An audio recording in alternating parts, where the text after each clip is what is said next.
In Isekai, the way the characters are sent to the other world often reflects what the series is going to be about. Whether it is Kazuma tricking Aqua into coming along with him, or Nafumi pointing out the princess is actually a bitch right before being isekai'd.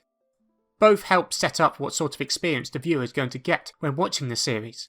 with Konosuba setting up that the series is a farce from the get-go, and the Rising of the Shield hero foreshadowing Nafumi's inevitable betrayal by Multi. Now, the reason why I mention this is there is an isekai anime that has just come out called Drugstore in Another World.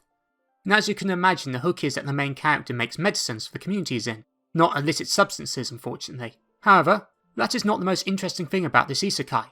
The most interesting thing about this anime is that the actual isekai event is revealed at the very end of the anime.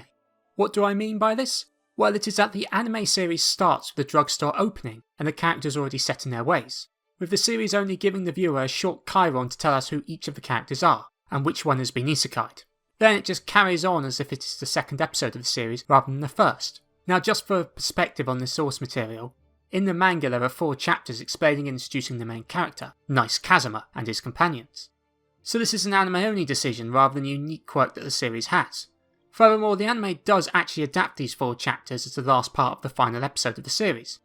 So the question arises, why defer the actual isekai of an isekai anime until the last moment of the anime? Well, the obvious reason is that despite it being the most important part of an isekai anime, the isekai part itself does not really add much to the story most of the time, as even in the manga, the secondary source material for the anime, they cut out how he got isekai'd and just have him arrive in the other world, Subaru style. So if the part where he is sent to the other world is only revealed far later on, what is the point of including any of the pointless character introductions and setups before you actually arrive at the main staging post for the rest of the story? For most isekai, the real excitement is the normal human being dropped into a fancy world and their life experiences, rather than the actual transportation to the other world itself. So for most anime, the aim is to make the fancy elements the main attraction of the series, rather than the isekai elements, as it is the fancy elements which will suck people in, rather than the endless missing home and the people the main characters left behind, which for this anime caused the actual isekai event to be revealed to be delayed until the very end of the series.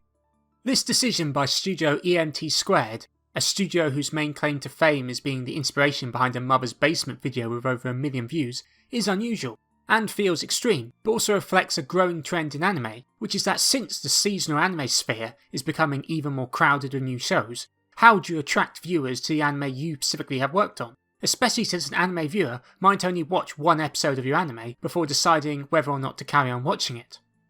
Well, the easiest way to do this is either to be an already popular IP that people will watch anyway and be hyped about, which given this series is made by EMT², it definitely isn't, or alternatively, it is to skip all the mindless necessary bullshit you have to include for plot relevance and just jump into the part of the story where the story actually takes off, rather than just having the series start with the generic reincarnation event which could turn viewers off and not give a good impression of what the series is actually about. Now this studio's decision is only really possible thanks to the element that this series has that other isekai do not,